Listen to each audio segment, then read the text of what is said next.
بھائی آپ لوگ جائیے گا نہیں، ابھی ہمارے بعد جو ہے حافظ مہتاب صاحب اور سلطان بھائی صاحب یہ دونوں حضرات آئیں گے، ان دونوں حضرات کا سن کر جائیے گا، اس کے بعد پروگرام کا اہتمام کر دیا جائے گا دعا سے۔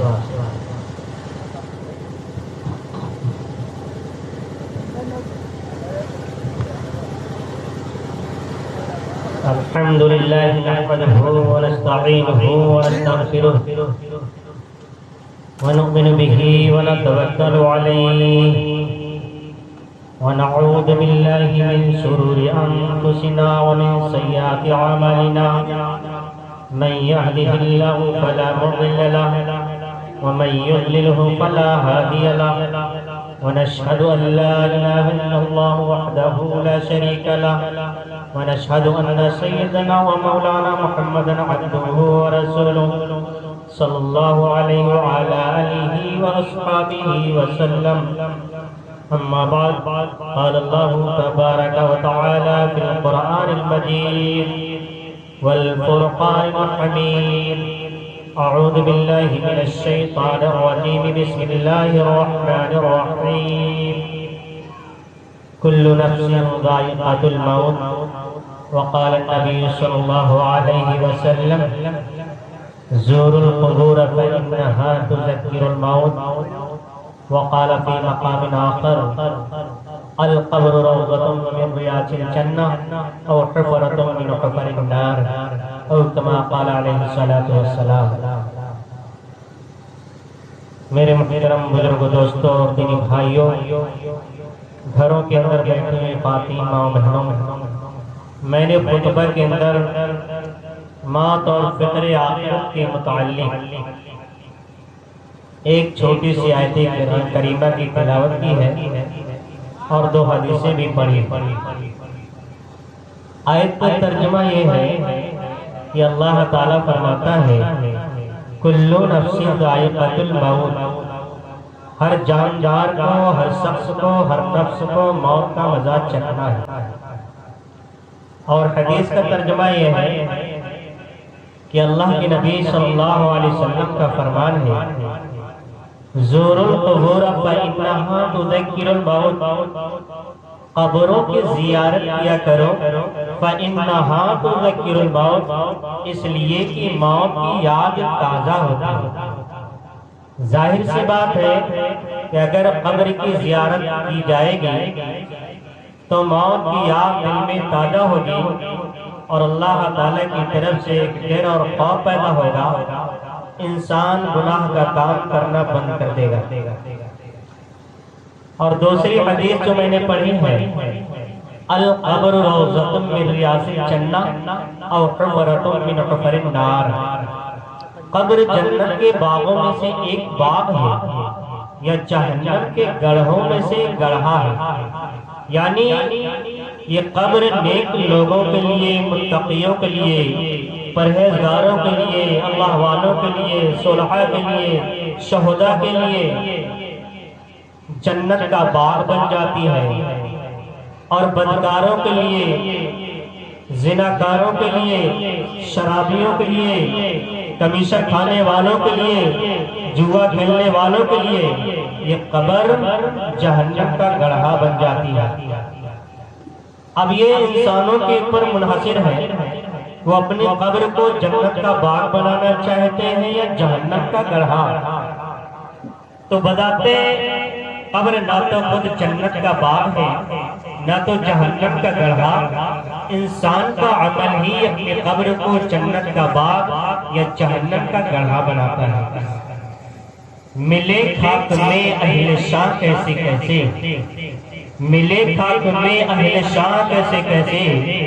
مکی ہو گئے بے مقا کیسے کیسے، ہوئے نامور بے نشاں کیسے کیسے، ہوئے نامور بے نشاں کیسے کیسے، اور زمین کھا گئی آسماں کیسے کیسے، زمین کھا گئی آسماں کیسے کیسے۔ میرے محترم بزرگوں، دوستوں اور دینی بھائیوں، قرآن و حدیث کے مستانوں، ارباب خاص ہم لوگوں نے تو دنیا کی ہر چیز میں اختلاف کیا ہے، اور اپنے خیالات بھی پیش کرتے ہیں اور اپنا علیحدہ نظریہ بھی بیان کرتے ہیں۔ اختلاف کی دنیا ہے، مطلب مشہور ہے کہ جتنی ہی وہ اتنی ہی بات۔ یہاں تک کہ اس دنیا والوں نے زمین و آسمان کے بنانے والے کی ذات اقدس کو بھی نہیں چھوڑا۔ کسی نے زمین و آسمان کے بنانے میں ایک خدا تسلیم کیا، کسی نے زمین و آسمان کے بنانے میں دو خدا تسلیم کیا، اور کسی نے زمین و آسمان کے بنانے میں تین خدا تسلیم کیا، اور کسی نے خیر اور شر کے الگ الگ خدا مانے۔ اور عرب کے مشرکین نے تو 360 خدا مانے، اور ہمارے غیر مسلم بھائیوں نے تو حد ہی کر دی اور کہہ دیا کہ 33 کروڑ خدا ہیں۔ اسی طرح مذاہب میں تفریق، عقائد میں جھگڑا، نبوت میں اختلاف، اسلام، کفر، توحید، شرک، حق، باطل، سچ اور جھوٹ کے پلیٹ فارم بن گئے۔ پوری دنیا کا متفق علیہ فیصلہ ہے، اس دنیا کے اندر کسی بھی مذہب، کسی بھی فرقے سے تعلق رکھنے والا انسان ہو، مسلمان ہو، کافر ہو، امیر ہو، غریب ہو، مرد ہو، عورت ہو، عرب ہو، عجم ہو، عالم ہو، جاہل ہو، حافظ ہو، قاری ہو، مفتی ہو، محدث ہو، مفسر ہو، مفکر ہو، وکیل ہو، انجینئر ہو، ڈاکٹر ہو، پروفیسر ہو، شہر میں رہنے والا ہو، دیہات میں رہنے والا ہو، عالی شان بنگلے میں، کوٹھی میں، بلڈنگ میں رہنے والا ہو یا جھوپڑی میں رہنے والا ہو، سب کا اس پر اتفاق ہے کہ موت آئے گی، اور یقیناً اسے ایک دن قبر کی طرف مہمان بن کر جانا ہوگا۔ جو دنیا کے اندر آیا ہے وہ باقی نہیں رہے گا، وہ ایک دن ضرور مہمان بن کر قبر کی جانب جائے گا۔ نہ آیا جو کہ باقی رہا، نہ آیا جو کہ باقی رہا، نہ ساگر رہا نہ ساقی رہا۔ ابھی میں نے جو خطبہ کے اندر قرآن کریم کی آیت کریمہ تلاوت کی ہے، کل نفس ذائقۃ الموت، ہر جاندار کو، ہر شخص کو، ہر نفس کو موت کا مزہ چکھنا پڑے گا، چاہے وہ عالم ہو، چاہے وہ حافظ ہو، چاہے وہ قاری ہو، چاہے وہ مفتی ہو، چاہے وہ مفسر ہو، چاہے وہ محدث ہو، چاہے وہ مفکر ہو، چاہے وہ وکیل ہو، انجینئر ہو، ڈاکٹر ہو، پروفیسر ہو، شہر میں رہنے والا ہو، دیہات میں رہنے والا ہو،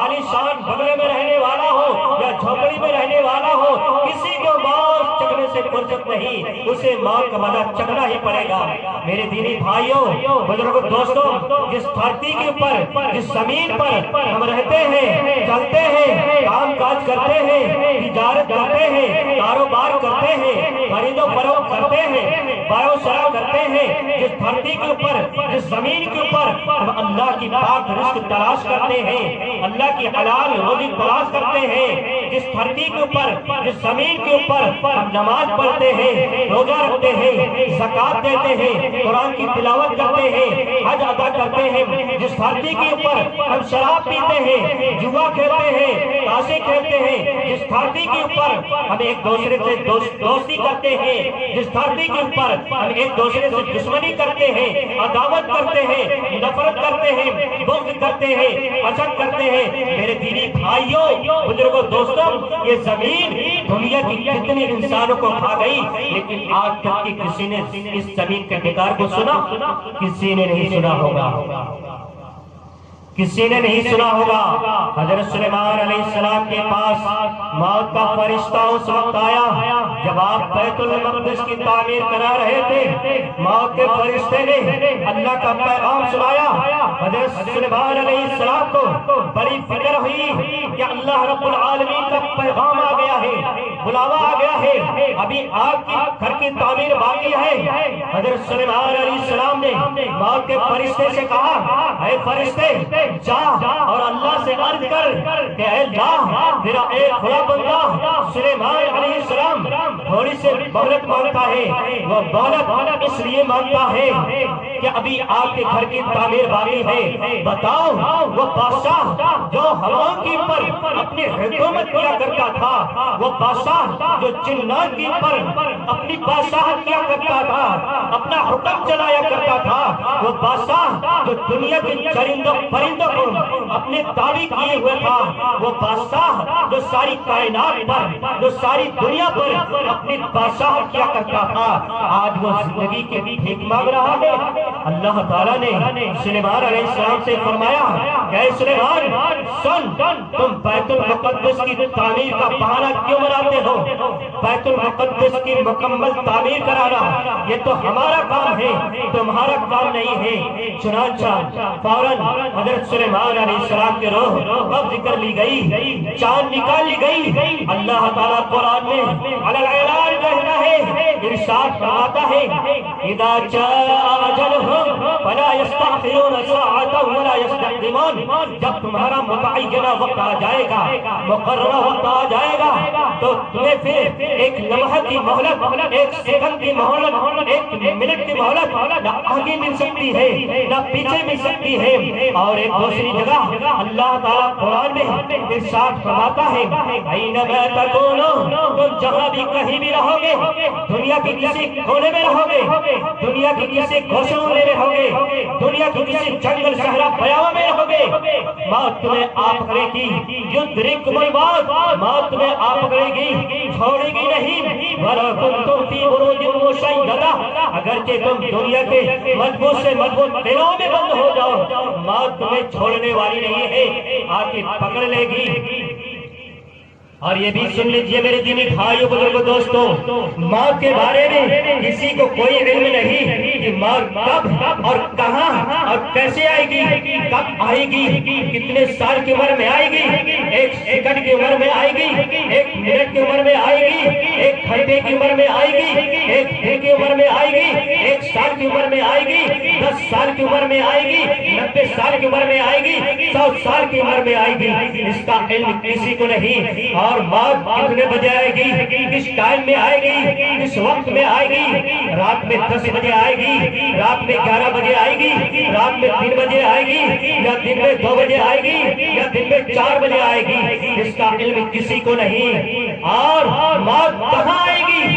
گھر میں آئے گی یا مدرسے میں آئے گی یا مسجد میں آئے گی یا کھیت یا کھلیان میں آئے گی یا روڈ پر آئے گی یا گاڑی کے نیچے آئے گی یا آگ میں آئے گی یا پانی میں آئے گی یا کسی دیوار کے نیچے آئے گی، اس کا علم کسی کو نہیں۔ اور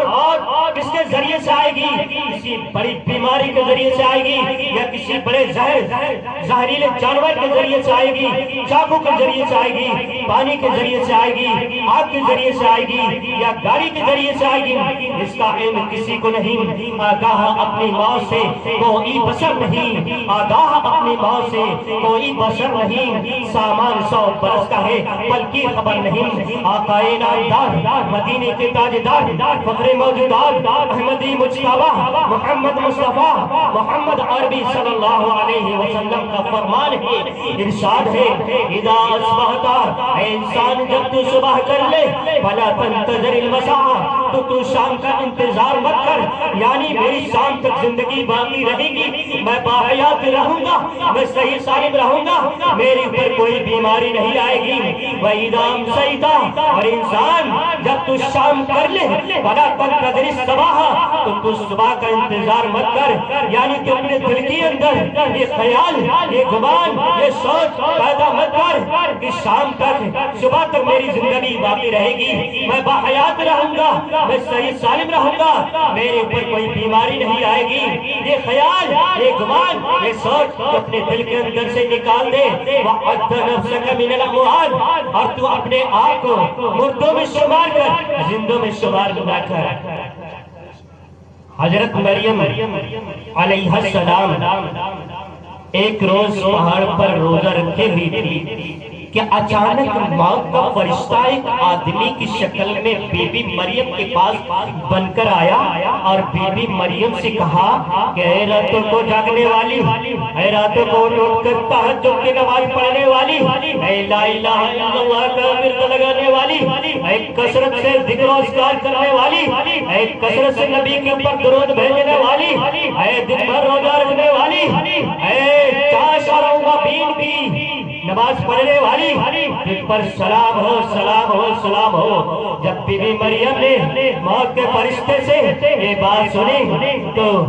بی بی مریم نے یہ کہا کہ پہلے یہ تو تم بتاؤ کہ تم کون ہو، تمہاری آواز سے تو میرا کلیجہ دہل گیا، میرا کلیجہ کانپ گیا۔ موت کے فرشتے نے جواب دیا کہ بی بی مریم تم میرے متعلق مت پوچھ، میں کون ہوں، میں تو وہ ہوں جو دنیا کے سارے بچوں کو یتیم کرنے والا ہوں، یتیم بنانے والا ہوں، میں تو وہ ہوں جو دنیا کی ساری عورتوں کو بیوہ بنانے والا ہوں، میں تو وہ ہوں جو دنیا کے عالی سے عالی شان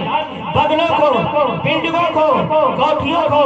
گھروں کو خالی کرنے والا ہوں، میں تو وہ ہوں جو دوست اور احباب سے جدا کرنے والا ہوں، میں تو وہ ہوں جو دنیا کے بڑے سے بڑے بہادروں اور بادشاہوں کی جان لینے والا ہوں۔ بی بی مریم اب میں آپ کے پاس آپ کی روح، آپ کی جان قبض کرنے کے لیے آیا ہوں، نکالنے کے لیے آیا ہوں، آپ کا کیا خیال؟ بی بی مریم نے جواب دیا کہ تھوڑی سی مہلت دیجئے، میرے بیٹے عیسیٰ علیہ السلام جنگل گئے ہیں، ذرا ان کو آ جانے دیجئے۔ موت کے فرشتے نے جلدی سے جواب دیا کہ جس سانس میں مجھے روح قبض کرنے کا حکم ہوتا ہے میں اسی سانس میں روح قبض کر لیتا ہوں، پھر دوسرا سانس بھی نہیں لینے دیتا ہوں۔ یہ کہہ کر موت کے فرشتے نے بی بی مریم کو ہمیشہ کے لیے سنا دیا۔ اب عیسیٰ علیہ السلام جنگل سے آئے تو دیکھتے کیا ہے کہ میری والدہ محترمہ اللہ سے جا ملی، اللہ کی پیاری ہو گئی۔ عیسیٰ علیہ السلام اللہ کے دربار میں آئے، اللہ سے دعا کی، اے مولا کریم، اے رب العالمین، جس وقت میری والدہ محترمہ کا امی جان کا انتقال ہوا میں یہاں موجود نہیں تھا، اے مولا کریم، اے رب العالمین، تو میری والدہ محترمہ کو پھر سے دوبارہ زندہ کر دیجئے تاکہ میں ان سے کچھ دیر باتیں کر لوں۔ عیسیٰ علیہ السلام کی دعا قبول ہو گئی اور اللہ تعالیٰ نے عیسیٰ علیہ السلام کی والدہ محترمہ کو پھر سے دوبارہ زندہ کر دیا۔ عیسیٰ علیہ السلام نے اپنی امی جان سے پوچھا، امی جان تم نے موت کے مزے کو کیسا پایا؟ امی جان نے فرمایا، بیٹا مت پوچھ، موت کا ذائقہ کیسا ہے، موت کا ذائقہ میں اتنا تلخ ہے کہ قیامت تک میرے منہ سے موت کی تلخی نہ جائے گی اور ملک الموت کی دہشت اور یاد ڈر باقی رہے گی۔ ایک بزرگ نے اللہ تعالیٰ سے دعا کی کہ اے اللہ تعالیٰ میں موت کے بارے میں معلوم کرنا چاہتا ہوں۔ اس بزرگ کی دعا قبول ہو گئی اور ایک آواز آئی، اے فلاں قبرستان چلے جاؤ۔ وہ بزرگ قبرستان گئے، اتنے میں خدا کی قدرت دیکھیے کہ قبر سے ایک مردہ زندہ ہو کر باہر نکل کر آیا اور بزرگ سے کہنے لگا، اے بزرگ پوچھ، کیا پوچھنا چاہتا ہے؟ بزرگ نے کہا کہ میں موت کے بارے میں تم سے معلوم کرنا چاہتا ہوں۔ مردے نے جواب دیا، بزرگ موت کے بارے میں مت پوچھ، موت کا ذائقہ تو اتنا کڑواپن ہے، اتنا کڑواپن ہے کہ میرے انتقال کے وقت کو ہزاروں سال بھی گزر گئے لیکن اب تک کہ میرے منہ سے موت کا کڑواپن ختم نہیں ہوا۔ میرے دینی بھائیوں، میرے بزرگوں، دوستوں، میرے نوجوانوں، غور کرو، جس موت کی سختی کا یہ عالم ہو کہ ہزاروں سال تک موت کا کڑواپن ختم نہ ہو تو وہ کتنی سختی سے روح نکالتی ہوگی، جان قبض کرتی ہوگی۔ ایک روایت کے اندر آتا ہے کہ انتقال کے وقت میں اس وقت پانی کے ساتھ سمندر بھی پلا دیے جائے تب بھی بھی اس کی پیاس نہ بجھ سکے۔ موت کی اتنی سختی ہے اور انتقال کے وقت میں آدمی کو ایک ایسی تکلیف ہوتی ہے کہ اگر اس وقت انسان کے جسم کو تلوار سے 300 ٹکڑے بھی کر دیے جائیں پھر بھی اتنی تکلیف نہ ہو جتنی کی تکلیف انتقال کے وقت میں موت کی سختی کی وجہ سے ہوتی ہے۔ غور کرو میرے دینی بھائیوں، مسلمانوں، وہاں کے لیے ہم نے کیا تیاریاں کر رکھی ہیں۔ آج کا مسلمان یہ سوچتا ہے جب ہمارا آخری وقت آ جائے گا ہم ضعیف ہو جائیں گے، بڈھے ہو جائیں گے، ناتواں ہو جائیں گے، کمزور ہو جائیں گے، لاٹھی پکڑ پکڑ کر پھینک پھینک کر چلنے والے بن جائیں گے، ہمارے داڑھی اور سر کے بال سفید ہو جائیں گے، تو آخری وقت میں توبہ استغفار کر کے اللہ تعالیٰ کو راضی کر لیں گے۔ فلسفے کے امام استاد امام غزالی رحمت اللہ علیہ نے ایک عجیب انداز سے یہ بات سمجھائی ہے کہ ایک بادشاہ کا باغ تھا کہ جس کے کئی حصے تھے۔ بادشاہ نے ایک ملازم کو، ایک نوکر کو، ایک غلام کو بلایا اور اس کے ہاتھ میں ایک ٹوکری دی اور اس سے کہا کہ اس باغ کے اندر داخل ہو جاؤ اور اچھے اچھے پھلوں سے ٹوکری کو بھر لاؤ، انشاءاللہ تجھے انعام دیا جائے گا، مگر شرط یہ ہے کہ باغ کے جس حصے سے ایک مرتبہ گزر جانا پھر دوبارہ اس میں لوٹ کر آیا۔ نوکر ایسا ہی کیا کہ ایک طرف کے دروازے سے باغ کے اندر داخل ہوا، دیکھا کہ اس کے اندر بہت پھل ہیں مگر اچھے نہیں ہیں۔ اگلے حصے میں داخل ہوا تو دیکھا کہ باغ کے اگلے حصے میں پہلے سے بہت اچھے پھل تھے۔ جیسے ہی ہاتھ لپکایا توڑنے کے لیے فوراً اس کے دل میں یہ خیال پیدا ہوا کہ اگلے درجے میں، اگلے حصے میں اس سے بھی اچھے پھل ہوں گے، وہاں سے لے لوں گا۔ جب باغ کے اگلے حصے میں داخل ہوا تو دیکھا پھل تو پہلے سے بہت اچھے تھے۔ جیسے ہی ہاتھ لپکایا پھل توڑنے کے لیے فوراً اس کے دل میں یہ خیال پیدا ہوا کہ اگلے درجے میں، اگلے حصے میں اس سے بھی اچھے پھل ہوں گے، وہاں سے لے لوں گا۔ جب باغ کے بالکل آخری حصے میں داخل ہو گیا، داخل ہو کر کے دیکھتا ہے کہ یہاں تو درختوں کے اوپر بالکل پھل ہی نہیں ہے۔ اب ملازم، نوکر، غلام افسوس کرنے لگا، سوچنے لگا کاش کی باغ کے پہلے ہی حصہ سے میں پھل کو توڑ لیتا اور ٹوکری بھر لیتا تو میری ٹوکری خالی نہ جاتی۔ اب میں بادشاہ کو کیا اپنا منہ دکھاؤں گا، کیا چہرہ دکھاؤں گا؟ امام غزالی رحمت اللہ علیہ فرماتے ہیں، اے میرے دوست، یہ جو باغ کا بادشاہ ہے یہ اللہ رب العزت کے مانند ہے۔ باغ میں جو غلام جا رہا ہے وہ تو ہے اور تیری ٹوکری سے مراد تیرے نام اعمال ہے، تیری زندگی کی مثال تیرے باغ کے مانند ہے، اس کے مختلف حصے تیرے زندگی کے ہر دن کے مانند ہے۔ اب تجھے ہر دن میں نیکیوں کے پھل توڑنے کا حکم دے دیا گیا ہے، لیکن تو روزانہ سوچتا رہتا ہے کل سے نماز پڑھوں گا، کل سے نیک بن جاؤں گا، کل سے روزہ رکھوں گا، کل سے قرآن کی تلاوت کروں گا، کل سے تہجد کی نماز پڑھوں گا،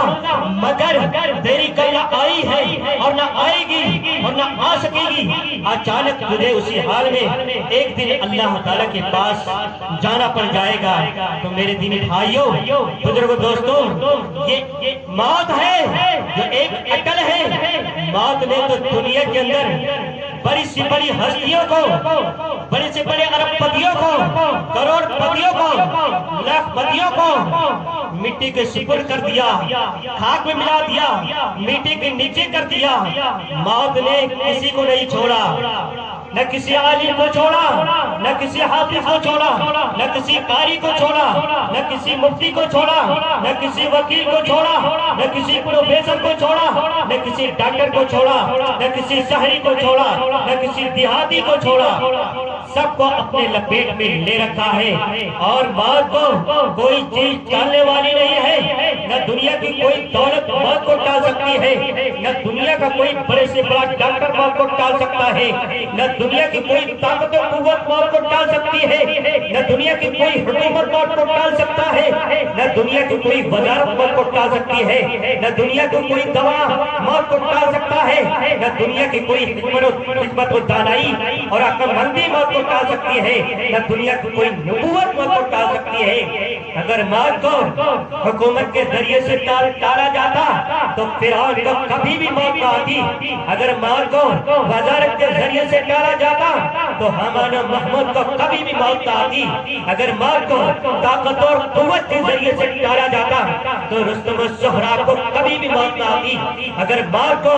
دواؤں کے ذریعے سے ٹالا جاتا تو افلاطون اور 40 دس کو کبھی بھی موت نہ آتی، اگر موت کو حکمت و دانائی اور عقل مندی کے ذریعے سے ٹالا جاتا تو لقمان علیہ السلام کو کبھی بھی موت نہ آتی، اگر موت کو نبوت کے ذریعے سے ٹالنا ممکن ہوتا تو دونوں جہاں کے سردار، مدینے کے تاجدار، فخر موجودات، احمدی مصطفیٰ، محمد مصطفیٰ، محمد عربی صلی اللہ علیہ وسلم کو کبھی بھی موت نہ آتی۔ الا یا ساکن القصور معلا، الا یا ساکن القصور معلا، صدت فنان قریبی ترابی، اے آلی علی شان محلوں میں رہنے والوں، اے آلی علی شان بیردگوں میں رہنے والوں، اے آلی علی شان کوٹھیوں میں رہنے والوں، ان قریب تجھے ایک دن مٹی کے اندر دفن ہونا ہے۔ آج ہمیں کیا معلوم وہ کپڑا جو کل ہمارے لیے کفن بننے والا ہے وہ تو گسورہ کی دکانوں پر، نگر بازار کی دکانوں پر، بستی کے مارکیٹوں میں فروخت ہونے کے واسطے سے آ چکا ہے، بکنے کے واسطے سے آ چکا ہے، اور ہم موت پہ بھولے ہوئے ہیں۔ موت ہمیں کبھی نہیں بھول سکتی، وما تدری نفس بأی ارض تموت، اور موت کے بارے میں کسی کو کوئی علم نہیں، وہ کس سرزمین پر مرے گا، وہ کمہریہ کی سرزمین پر مرے گا، خسورہ کی سرزمین پر مرے گا، بستی کی سرزمین پر مرے گا، ہردوئی کی سرزمین پر مرے گا، لکھنؤ کانپور کی سرزمین پر مرے گا، ممبئی مہاراشٹر عرب کنڈی کی سرزمین پر مرے گا، اس کے بارے میں کسی کو کوئی علم نہیں۔ آج کا انسان دنیا کی خواہشات پورا کرنے کے چکر میں لگا ہوا ہے، اس کا ہر سامان اکٹھا کر رہا ہے اور موت کا فرشتہ اس کے سر کے پر منڈلا رہا ہے۔ کاش کی ہر انسان ہر دن کو زندگی کا آخری دن تصور کرتا اور کامیاب ہو جاتا۔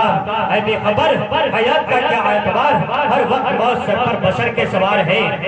حضرت عمر بن عبدالعزیز ایک مرتبہ ایک جنازے کے ساتھ قبرستان گئے اور قبرستان میں جا کر علیحدہ بیٹھ کر سوچنے لگے۔ انہی میں سے کسی نے کہا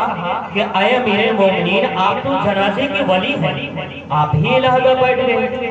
تو امیر المومنین نے فرمایا، اے لوگوں، مجھے خبر نے یہ آواز دی ہے کہ اے عمر، تو مجھ سے یہ کیوں نہیں پوچھتا کہ میں آنے والے کے ساتھ کیا کیا سلوک کیا کرتی ہوں۔ عمر زار و قطار رونے لگا اور عرض کیا، زار و قطار رونے لگا۔ قبر نے کہا، اے عمر سن لے، میں قبر میں آنے والے کی کفن کو پھاڑ دیتی ہوں، میں اس کے بدن کو ٹکڑے کر دیتی ہوں، میں اس کے گوشت کو کھا جاتی ہوں، میں اس کی ہڈیاں دوسرے ہڈیوں میں داخل کر دیتی ہوں، میں اس کا برا حال کر دیتی ہوں۔ یہ سن کر عمر بن عبدالعزیز کا ہوش بھاگا ہو گئے۔ عمر تو آخرت کا ڈر رکھنے والا انسان تھا اور قبر کی باتوں کا ایسا ان پر اثر ہوا وہ تاب بھی نہ رہ سکے اور ایک ہفتہ تک اس دار فانی میں زندہ نہ رہ سکے، اس دنیا کے اندر زندہ نہ رہ سکے اور اس دار فانی سے رخصت ہو سکے۔ یہ کون تھے؟ یہ وہ لوگ تھے جو موت اور قبر کی سختیوں کو جانتے اور پہچانتے تھے۔ وقت بہت ہو چکا ہے، میں مختصر سا واقعہ بیان کر کے میں اپنی تقریر کو ختم کر دوں گا۔ واقعہ یہ ہے کہ حضرت فاطمہ رضی اللہ تعالیٰ عنہ، یہ ہمارے نبی صلی اللہ علیہ وسلم کی لاڈلی چہیتی بیٹی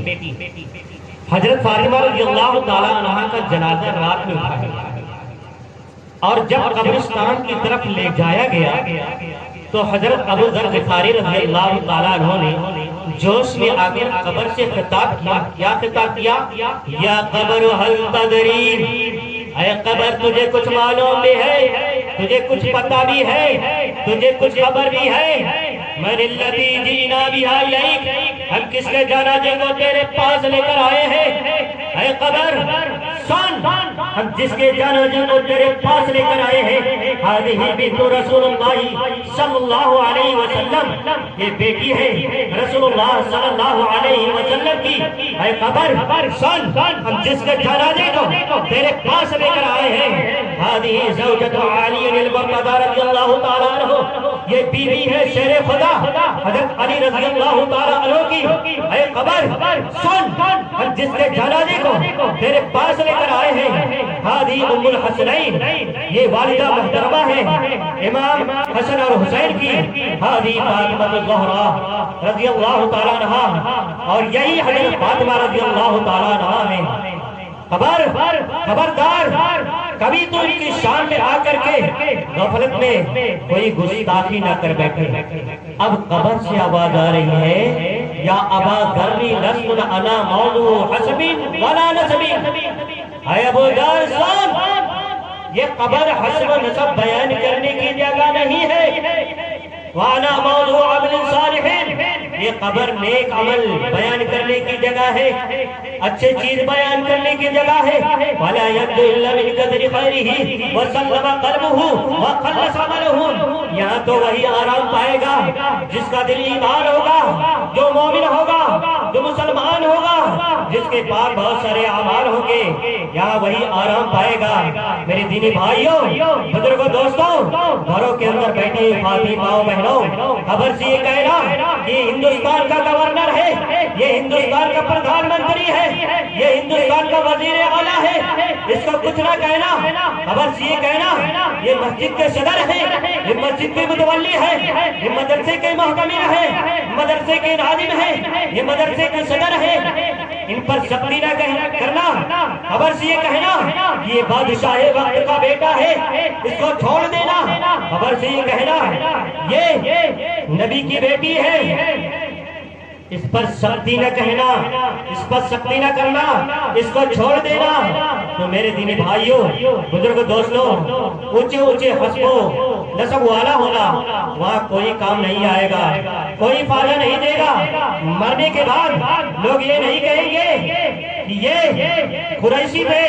یہ ہاشمی تھے، یہ منصوری تھے، یہ خان تھے، یہ پٹھان تھے، یہ سید تھے، یہ فلاں تھے، یہ گورنر تھے، یہ وزیر تھے، یہ حاکم تھے۔ مرنے کے بعد کوئی یہ نہیں کہے گا، مرنے کے بعد لوگ کیا کہیں گے یہ ایک لاش ہے۔ مرنے کے بعد گورنر کی گورنی ختم، حاکم کی حکومت ختم، وزیر کی وزارت ختم، بادشاہ کی بادشاہت ختم، اسی دن دوسرا منتخب کر لیا جاتا ہے۔ میرے دینی بھائیوں، بزرگوں، دوستوں، باتیں تو بہت ساری کہنے کو تھی، وقت بہت کافی ہو چکا ہے۔ دعا کیجئے کہ اللہ تعالیٰ ہم سبوں کو موت اور قبر کی سختیوں سے حفاظت فرمائے۔ وآخر دعوانا الحمدللہ رب العالمین۔